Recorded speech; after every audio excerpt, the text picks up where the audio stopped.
Soalan guru yang terancang dengan baik dapat menepati penggunaan soalan dalam proses PDP dan dapat merangsang pemikiran murid. Pengaplikasian komponen kemahiran penyoalan yang berkesan bukan sahaja dapat menilai pemahaman murid terhadap isi pelajaran, malahan menggalakkan berlakunya proses kemahiran aras tinggi dalam PDP Bahasa Melayu. Video ini memaparkan Cikgu Harbhajan menggunakan teknik penyoalan dalam mewujudkan wacana penyelesaian masalah, membuat keputusan dan menilai sesuatu tindakan bagi tajuk pembelajaran Komsas tingkatan 4, Drama Gelanggang Tok Wali. Murid pasti dah tahu ya, gambar tersebut adalah sebilah keris. Apakah yang kamu tahu ya mengenai gambar tersebut? Ya, Elizabeth? Daripada apa yang saya tahu, keris sangat popular dalam kalangan orang Melayu. Okey, betul jawapan Elizabeth, iaitu keris amat sinonim dengan masyarakat Melayu. Boleh saya dapat satu dua pandangan pelajar yang lain? Nurianti? Bahan-bahan utama yang digunakan untuk membuat keris ialah seperti kayu, besi dan gading gajah. Baik, betul. Duduk ya. Okey. Kebetulan pada pagi ini cikgu ada membawa bersama-sama ya sebilah keris bersaiz kecil.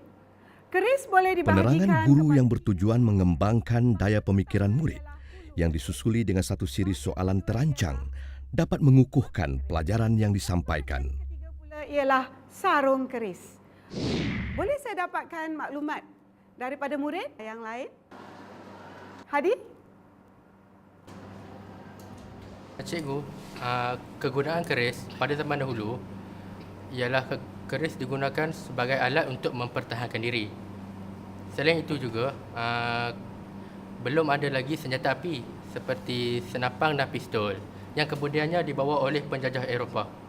Betul. Keris digunakan untuk mempertahankan diri pada zaman dahulu. Tetapi sekarang sudah ada perubahan. Keris tidak lagi digunakan sebagai senjata ya untuk mempertahankan diri. Boleh saya dapat satu dua pandangan pelajar yang lain?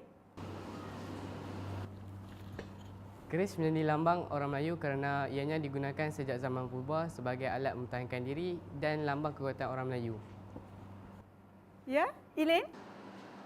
Cikgu, mengapakah keris masih digunakan semasa mengadakan majlis perkahwinan kaum Melayu dan juga pentabalan raja? Murid dengar tak soalan Elaine tadi? Boleh murid cuba jawab ya soalan Elaine tadi? Hazirah?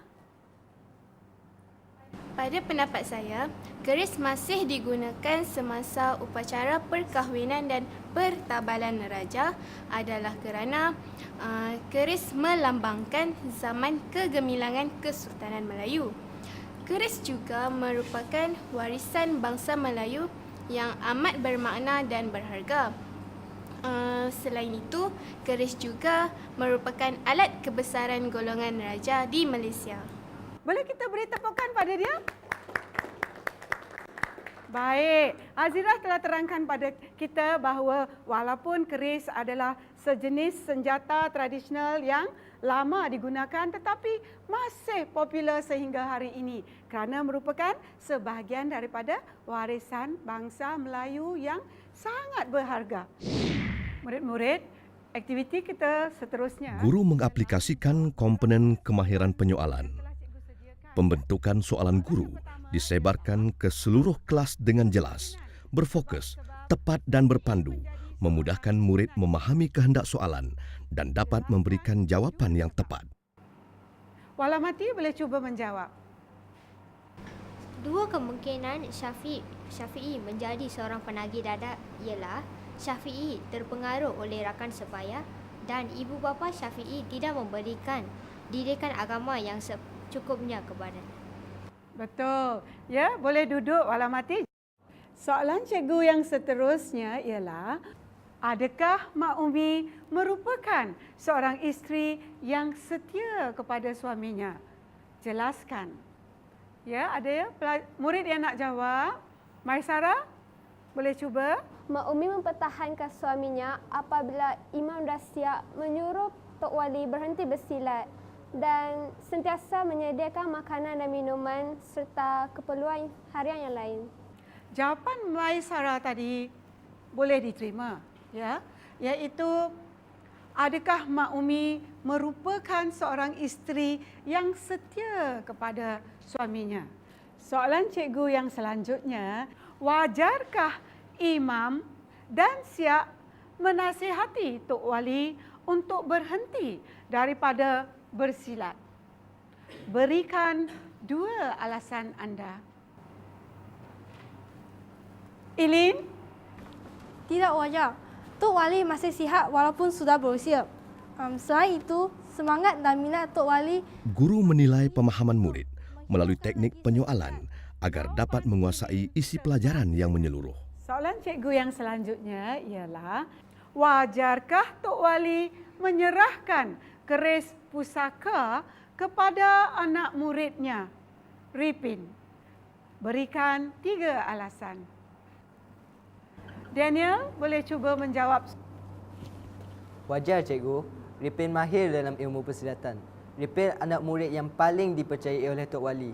Ripin sangat bersemangat untuk membantu Tok Wali dalam mengekalkan ilmu persilatan. Bagus. Jadi boleh kita lihat seterusnya soalan yang ke-6. Sekiranya Tok Wali menyerahkan keris pusaka kepada cucu tirinya Syafi'i, apakah yang akan berlaku? Baik, Elizabeth boleh cuba menjawab soalan ke-6. Keris tersebut pasti akan dijual. Keris tersebut adalah warisan daripada Panglima Kakap dari Batu Sawar yang menerimanya sebagai anugerah daripada keturunan Hang Tuah akan lesap begitu sahaja. Keris ganja seiras naga berjuang mungkin akan menjadi besi buruk. Cikgu ingin mengulang. Kecekapan berbahasa dan berfikir murid saling menyokong dalam proses PDP mata pelajaran Bahasa Melayu. Kualiti pemikiran murid dapat dipertingkat dengan penggunaan bahasa yang berkesan. Bentuk soalan menilai pendapat, perbandingan, generalisasi dan mewujudkan daya fikir aras tinggi murid. Yang kedua, Elizabeth ada sebut, iaitu akan menjadi besi buruk. Kehidupan manusia ini perlu dikaji daripada beberapa aspek. Selain semangat kekentalan Tok Wali untuk memastikan seni silat itu tidak pupus begitu saja, tapi malang sekali Tok Wali ada sedikit ciri-ciri nasib yang kurang baik. Jadi untuk sesi soal jawab kita sudah berakhir. Tetapi sebelum kita mengakhiri pelajaran kita pada hari ini, ada sedikit tugasan untuk murid-murid. Tugasan tersebut adalah cikgu telah sediakan tugasan ini yang murid perlu siapkan di rumah. Soalannya ada kaitan dengan apa yang kita pelajari pada hari ini. Video yang anda saksikan menunjukkan Cikgu Harbajan menggunakan teknik penyoalan yang dapat meningkatkan pemahaman, menguji daya fikir murid tentang tajuk pelajaran. Teknik ini sesuai dan bertepatan dengan kemahiran bahasa yang dipelajari.